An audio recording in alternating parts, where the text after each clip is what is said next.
Good morning, this is Keith Schmidt with Integrity Data. Today's webinar will be about the Integrity Data ACA Compliance solution.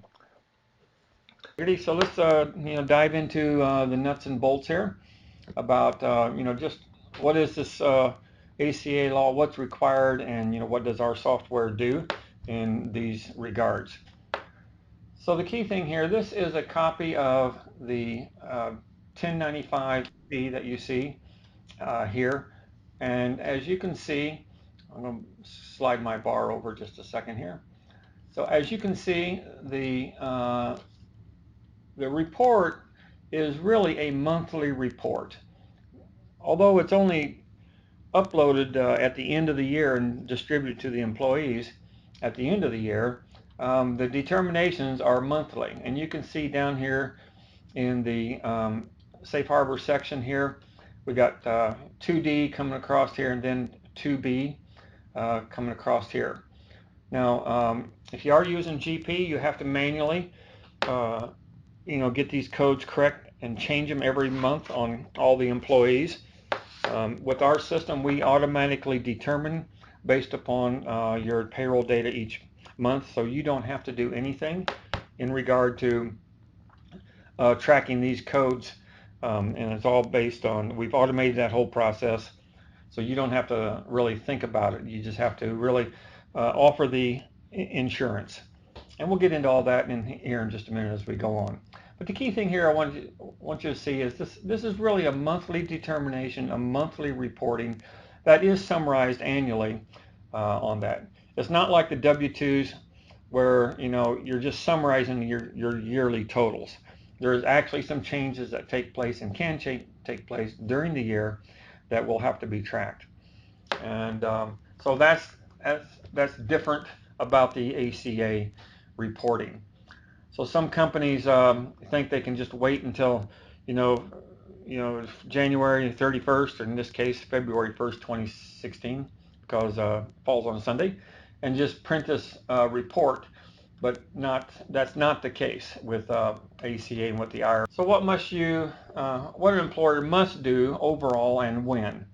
Okay, so annually we talked about the 1095C, that's to the employee, and that goes to all ACA defined full-time employees. Keep in mind, full-time employees in the ACA world is 30 hours a work week. And there's several rules around that. We'll get to those rules. The 1094C gets uploaded to the IRS. If you have more than 250 employees with 1095Cs, you will have to upload that electronically. And that is another thing that the Microsoft Dynamics is not going to do. They will not provide the electronic upload. So if you have over the 250 employees, you'll have to find another source, because that is a requirement in the law to upload electronically.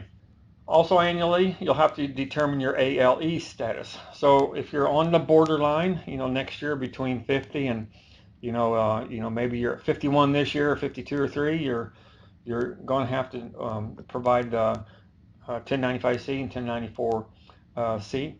But if next year you fall under, well, then you won't have to provide that. And there are some caveats with that. What do you have to do monthly? Well, you have to calculate eligibility for the offer of health coverage.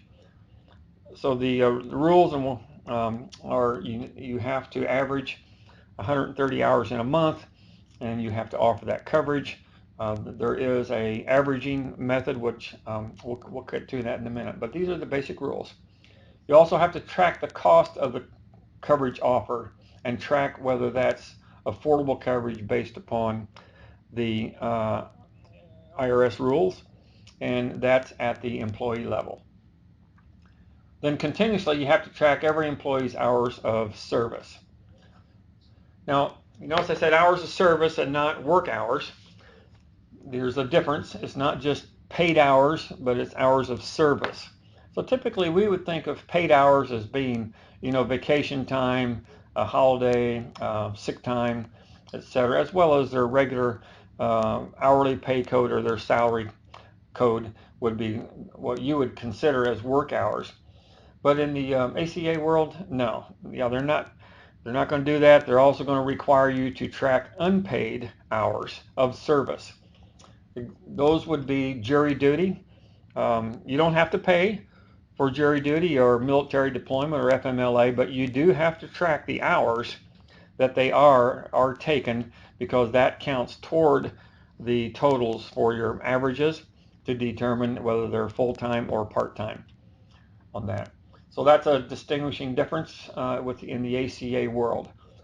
So in the GP world, which I think most people in the webinar today, I think, are GP clients, it's pretty easy. You just create another pay code with $0, and then you would record those hours for jury duty, military deployment, and FMLA on that. So who should produce the IRS 1095-C to the employees? Every employer with 100 or more full-time or full-time equivalents, and that's in 2015. Every employer with 50 to 99 full-time equivalents whose organization did not meet certain criteria for extended relief, and that was information that you had to provide as of January 1st, 2014 in this particular condition. And if you've got questions about that, we can we can talk about that a little bit more. Doesn't apply to very many organizations.